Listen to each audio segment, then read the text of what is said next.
కోర్టులు బెయిల్ ఇస్తే భారతీయ జనతా పార్టీకి సంబంధం అంటే కడుతున్న కాంగ్రెస్ మూర్ఖులారా, ఈ కాంగ్రెస్ పార్టీలో చాలా మందికి బెయిల్ వచ్చినాయి. అవి కూడా టీఆర్ఎస్ఎల్లో, బీఆర్ఎస్ఎల్లో, బీజేపీలో ఇప్పిస్తే వచ్చినాయి. ఒకసారి ఆలోచించాలి. అందుకని మోకాలికి బోడి ఎండుకి లింక్ పెట్టేటువంటి మీ మూర్ఖత్వానికే ప్రజలు మిమ్మల్ని 3 సార్లు ప్రతిపక్షంలో కూడా వనికిరారని బండకేసి కొట్టాడు, కూర్చోబెట్టింది. ఇంకా జ్ఞానోదయం కాకుండా ఏది పడితే అది మాట్లాడతాను. మీడియా మిత్రులకు దయించి 2 విజ్ఞప్తులు 3 ప్రశ్నలు. మీడియా మిత్రులకి 2 విజ్ఞప్తులు 3 ప్రశ్నలు దయించి మా గురించి మాట్లాడుతున్నటువంటి కాంగ్రెస్ పెద్దలందరినీ అడుగును. టీఆర్ఎస్ పార్టీలోంచి కాంగ్రెస్ పార్టీలోకి సుమారు 12 నుంచి 15 మంది ఎమ్మెల్యేలు చేరిండ్రు. ఏ ఒక్క ఎమ్మెల్యే కూడా రాజీనామా చేయలేదు. కానీ ప్రజలతోటి గెలవలేదు, కారు గుర్తు మీద పోటీ చేయలేదు. కేసీఆర్ అనేటోడు దయదలిచిస్తే రాజ్యసభ సభ్యుడైండు కేశవరావు. కేశవరావు ప్రజలతోటి కారు గుర్తు మీద గెలవనటువంటి వ్యక్తి. కేశవరావుకి కండువా కప్పినప్పుడు ఈ పక్కన రేవంత్ రెడ్డి, ఈ పక్కన మల్లికార్జున ఖర్గే ఉన్నారు. అట్లే చాలా మంది ఎమ్మెల్యేలకి టీఆర్ఎస్లకి వెళ్ళి కాంగ్రెస్లకు వచ్చినప్పుడు ఇదే రేవంత్ రెడ్డి, అదే మల్లికార్జున ఖర్గే కండువాలు కప్పారు. My question is straight to Revanth Reddy and Mallikarjuna Kharge. ఏడాదిన్నర రాజ్యసభ సభ్యత్వం ఉన్న కేశవరావు ఎందుకు రాజీనామా చేసిండు? 4.5 ఏళ్ల పదవి కాలం ఉన్నటువంటి ఎమ్మెల్యేలను ఎందుకు కండువాలు కప్పుకొని పార్టీలో చేర్చుకున్నారు? కేశవరావు జాగాలు ఎవడొచ్చిర్రు?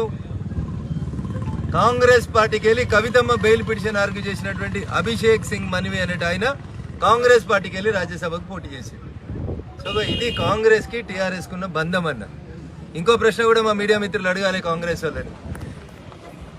రాజ్యసభకి ఎన్నికలకి నోటిఫికేషన్ వచ్చిన తర్వాత టీఆర్ఎస్ పార్టీకి 38 మంది ఎమ్మెల్యేలు ఉన్నారు. ఎందుకు టీఆర్ఎస్ పార్టీ తన సీటే కదా, కేశవరావు అనేటోడు తన పార్టీోడు తను రిజైన్ చేస్తే ఖాళీ అయింది కదా, ఎందుకు పోటీ పెట్టలేదో చంద్రశేఖరరావు చెప్పాలి. 80,000 పుస్తకాలు చదివినటువంటి మేధావికి రాజ్యసభ ఎలక్షన్లలో బీఆర్ఎస్కేలో ఒకరిని పోటీకి పెడితే, ఒకవేళ విప్ ఇస్తే నీ ఎమ్మెల్యేలు నీ కోటేయకపోతే, కేటీఆర్ ఏదో చెప్తున్నాడు కదా, అమెరికాలో బాత్రూమ్లు కడిగినోడు, డిస్క్వాలిఫై చేయరి, రేపు కడియం సిరియర్ ఎన్నిక వస్తుంది, దానముది వస్తుంది. ఈ ఎన్నిక రావాలంటే టీఆర్ఎస్ పార్టీ లేదా బీఆర్ఎస్ పార్టీ ఒకవేళ రాజ్యసభ ఎన్నికలలో పోటీ చేసి ఉంటే, ఒకవేళ నువ్వు విప్ ఇచ్చి ఉంటే, నీ ఎమ్మెల్యే ఎవడన్నా నీ విప్కి వ్యతిరేకంగా ఓటేసి ఉంటే, ఇంతకంటే మంచి సాక్ష్యం ఏముంటుండే?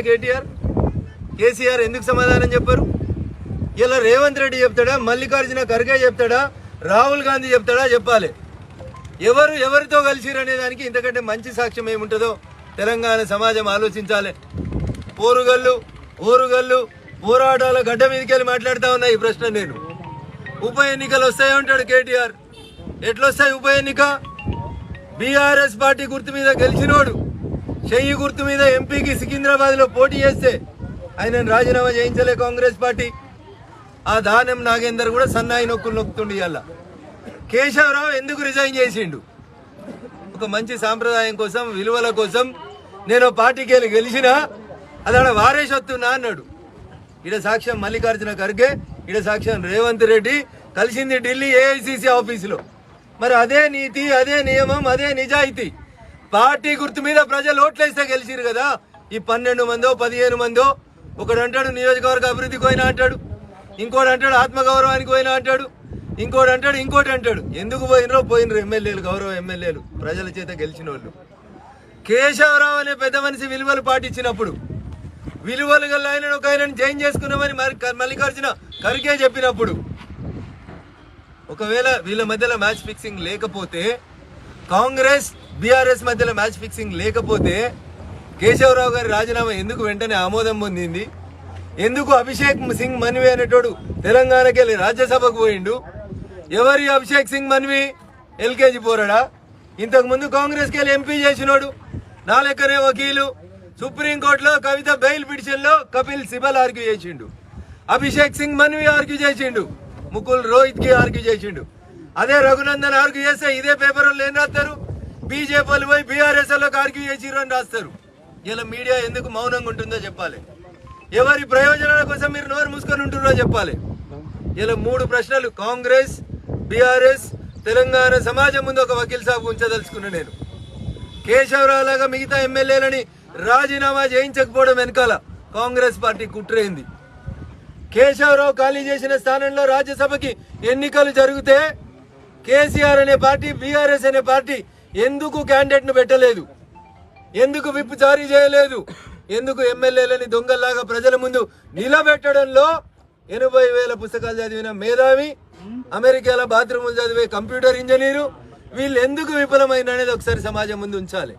ఇంతకంటే మంచి సాక్ష్యం ఏముంటుందన్న? పోలీసు వాళ్ళు దొంగ ఇద్దరు ఒకటైనట్టు రాత్రిపూట ఇద్దరు ఢిల్లీలో కలుసుకొని మాట్లాడుకొని నాకు బిడ్డ అంటే లవ్ ప్రేమ అంటాడు. 164 రోజులు బిడ్డ జైల్లో ఉంటే కనీసం బిడ్డని చూసి అందుకోలే అయ్యా, మ్యాచ్ ఫిక్సింగ్ చేసుకునేంత వరదాకా. ఇటు కాంగ్రెస్ మాట్లాడుతుంది, బీజేపీ వాళ్ళు చెప్తే కవితకు బెయిల్ వచ్చింది. మరి బీజేపీ వాళ్ళు చెప్తేనే మనీష్ సిసోడియాకు బెయిల్ వచ్చిందా? ఇంకో మాట కూడా తెలంగాణ ప్రజలు ఆలోచించాలి. అదే ఈడీ, అదే సిబిఐ, ఇదే సోనియా గాంధీని, అదే రాహుల్ గాంధీ కూడా నోటీసులు ఇచ్చి పిలిచింది, అరెస్ట్ చేయలేదు. మరి ఆ రోజు సోనియా గాంధీని పిలిచిన రోజు రాహుల్ గాంధీ గారు పోయి మోడీ గారిని బతిలాడుకొని మా అమ్మని అరెస్ట్ చేయకమని చెప్తే ఆపలేదు arrest. Rahul Gandhi was grilled by ED. English పేపర్లన్నీ రాసినాయి. గ్రిల్ చేసిరంట, మంటలలో పెట్టి కాల్చిరంట రాహుల్ గాంధీ. ఒకవేళ రాహుల్ గాంధీని ఈడీ గ్రిల్ చేస్తే సోనియమ్మ పోయి మోడీని అడిగితే అరెస్ట్ చేయలేదా? మరి మీకు బెయిల్ వస్తే బీజేపీ చెప్తే బెయిల్ వచ్చినట్టు కాదా? ఇంకో మాట కూడా తెలంగాణ ప్రజలు ఆలోచించాలి. ఎవరిని? ఢిల్లీ ముఖ్యమంత్రిని అరెస్ట్ చేస్తే, కేజ్రీవాల్ని అరెస్ట్ చేస్తే, రాహుల్ గాంధీ కాంగ్రెస్, ఆమ్ ఆద్మీ పార్టీ, తృణమూల్ కాంగ్రెస్ ప్రతిపక్ష ఎంపీలందరినీ తీసుకొని వచ్చి ఢిల్లీలో పార్లమెంట్ దగ్గర ధర్నా చేసిండు. దేనికి ధర్నా చేసిండన్న? లిక్కర్ కేసు తప్పు, కేజ్రీవాల్ని అరెస్ట్ చేసుడు తప్పు, మనీష్ సిసోడియాను వెంటనే రిలీజ్ చేయమన్నాడు. మేము రిలీజ్ చేయలే, ఈడీ రిలీజ్ చేయలే, సిబిఐ రిలీజ్ చేయలే. రిలీజ్ చేసింది ఈ దేశంలో సర్వోన్నత న్యాయస్థానం సుప్రీంకోర్టు రిలీజ్ చేసింది. అరే వారు మీరు అన్నం తింటుర్రా, గడ్డి తింటుర్రా భయ్? మీ కోర్టులు అంటే విలువ లేదు, సెబీ అంటే విలువ లేదు, ప్రజలు వేసిన ఓట్లకు విలువ లేదు, ప్రజల చేత ప్రజల కొరకు ప్రజలే ఎన్నుకున్న నరేంద్ర మోడీ గారి నాయకత్వం పట్ల విశ్వాసం లేదు. మరి దేన్ని నమ్ముతారా భయ్ మీరు? ఇటలీని నమ్ముతారా? బంగ్లాదేశ్ నమ్ముతారా? పాకిస్తాన్ని నమ్ముతారా? దేన్ని నమ్ముతారా చెప్పురి పోని. అదే బంగ్లాదేశ్ రైటర్ ఒక ఆయన రాసిండు ఓ పుస్తకం, బ్లిడ్జ్ అని. నేను ఆ పుస్తకం పట్టుకొని ఢిల్లీ దాకా పోయినా. మరి తల్లి మాట్లాడతలేదు, కొడుకు మాట్లాడతలేడు. మాట్లాడు నోరు ఇప్పుండ్రి. అందుకని దొంగనే దొంగ దొంగ అని అరవాలనేది కేసీఆర్ సిద్ధాంతం. అందుకని ఈ రాష్ట్రంలో బలమైన ప్రతిపక్షంగా ఎదుగుతున్నటువంటి భారతీయ జనతా పార్టీని దెబ్బతీస్తేందుకు బీజేపీ వాళ్ళు చెప్తే కవితమ్మకు బెయిల్ వచ్చింది. మరి ఎవరు చెప్తే మనీష్ సిసోడియాకు బెయిల్ వచ్చింది? ఇంకో నెలకో, 2 నెలకో, 6 నెలకో కేజ్రీవాల్కు బెయిల్ వచ్చింది అనుకోర్రి, అది కూడా బీజేపీ చెప్పి ఇప్పించినట్టేనా? ఇంత తెలివి తక్కువ మాటలు మాట్లాడుతున్నారు. ఎందుకంటే గుంపు మేస్త్రీలు ముఖ్యమంత్రి అయితే ఇంతకంటే ఎక్కువ ఏముండదన్న, ఏలు ముద్రోళ్ళు ముఖ్యమంత్రి అయితే ఇంతకంటే ఎక్కువ ఏం తెలియదు.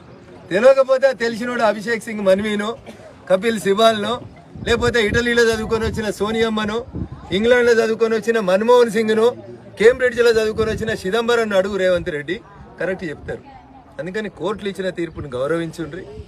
మీరు కూడా జైలుకు పోయినరు ఓటుకు నోట్ల. పోయినావా పోలేదా? కేసీఆర్ బెయిల్ ఇప్పించిండా? కవిత ఇప్పించిందా? హరీష్ రావు ఇప్పించిండా? కేటీఆర్ ఇప్పించిండా? మేము అట్లా మాట్లాడినామా? మేము సంస్కారంగా మాట్లాడినాం, కోర్టులను గౌరవించినాం, వ్యవస్థల్ని గౌరవించుర్రి. ఈ దేశంలో ఉన్న పేపర్లు నచ్చాయి, ఈ పేపర్లు ఉన్న టీవీలు నచ్చాయి, ఈ దేశంలో ఉన్న సెబీ నచ్చదు, ఈ దేశంలో ఉన్న సుప్రీంకోర్టు నచ్చదు, ఈ దేశంలో ఉన్న ప్రజాస్వామికవాదులు ఎవరు నచ్చరు.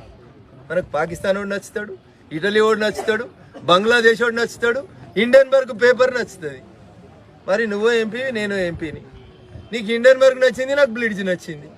543లో నువ్వు ఒకని, నేను ఒకని, అంతే కదా. నీకోటి నచ్చింది, నాకోటి నచ్చింది. నీకు నచ్చిన దాని మీద నువ్వు విచారణ చేయమంటే నేను నా గురించి అడుగుతలేను. నువ్వు లీడర్ ఆఫ్ అపోజిషన్ ఈ దేశంలో. బాగా బలాలు కొడతారు కదా పార్లమెంట్లో కూర్చొని, మా నాయకుడు లీడర్ ఆఫ్ అపోజిషన్ అని. లీడర్ ఆఫ్ అపోజిషన్కి దొంగ పెళ్ళయిందని, ఓ భార్య ఉన్నదని, ఓ కొడుకు ఉన్నాడని, ఓ బిడ్డ ఉన్నాడని ఈ దేశ ప్రజలని అవమానపరిచే రీతిలో పత్రిక రాసింది అనుకుందాం. ఒక్క నిమిషానికి ఏం యాక్షన్ తీసుకోవాలన్నా? ఆ పేపర్లో తప్పు వచ్చిందని ఖండించిర్రా? నాకు పెళ్లి కాలేదని చెప్పిర్రా? నేను అప్పుడప్పుడు చీకట్లో విదేశాలకు పోతున్నా అని చెప్పిర్రా? అలా ఇంకోటి కూడా రాసిరు, ఒక ఆమెకు అబార్షన్ కూడా చేయించిర్రు అని రాసిరు.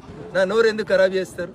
ముందు వీటికి సమాధానం చెప్పురు. మీరు వీటికి సమాధానం చెప్పలేని మీరు కవిత బెయిల్కి బీజేపీకి లింక్ కడితే దయ్యాలు వేదాలు వాళ్ళు ఇచ్చినట్టున్నాయి. అందుకని కాంగ్రెస్ పెద్దలారా, మీరు చెప్పిన ప్రజా పాలన చేయండి, రైతులకు 2 లక్షలు రుణమాఫీ చేయండి, రేషన్ కార్డు లేని గరీబులకు రేషన్ కార్డులు ఇవ్వండి, ఇండ్లు లేని గరీబులకి తొందరగా బెడ్రూములు కట్టించేయండి. ఆపదలో ఉన్న ఆడబిడ్డల్ని ఆదుకోండి. టీములు పనిచేయని, మీ సీసీటీవీలు పనిచేసేలాగా జాగ్రత్త తీసుకోండి. మాన్యువల్ తెరిచి మాన్యువల్లో కొట్టుకుపోయిన 2 ఏళ్ళ బిడ్డ కుటుంబాన్ని వాళ్ళని ఆదుకోండి. కొలువుకేళ్ళు ఇంటికొత్తు కైనటకుండ మీద వరదలలో కొట్టుకుపోయిన చెల్లె కుటుంబాన్ని ఆదుకోండి. వరంగల్ చంద్రశేఖర్ రెడ్డి కట్టియని జర్నలిస్టులకి 3 బెడ్రూమ్ ఇల్లు కట్టియ్యి రేవంత్ రెడ్డి ఇవి చేయరు. కానీ పొద్దుగాలు ఎత్తే మా మీద ఎత్తే ఏమవుతుంది? సో అందుకని నేను స్పష్టంగా చెప్పదలుచుకుంది, మీది నిజంగా ప్రజాపాలన అయితే ప్రజల దిక్కుండరు. మేము ప్రజల దిక్కున్నాం, గరీబోల దిక్కే ఉంటాం, గరీబోల దిక్కే కొట్లాడతాం. న్యాయం దిక్కు, ధర్మం దిక్కు చివరి దాకా కొట్లాడేటువంటి పార్టీ భారతీయ జనతా పార్టీ. కాబట్టి కవిత బెయిల్కి భారతీయ జనతా పార్టీకి ఎట్లాంటి సంబంధం లేదు. సూర్యుని మీద ఉమ్మేయాలంటే బరాబర తిరిగి మీ ముఖం మీదనే పడుతుందని దయచేసి అర్థం చేసుకోమని కాంగ్రెస్ పెద్దలందరికీ కూడా ఈ సందర్భంగా తెలియజేస్తాం. Thank you. మీడియా మిత్రులందరికీ నమస్కారం.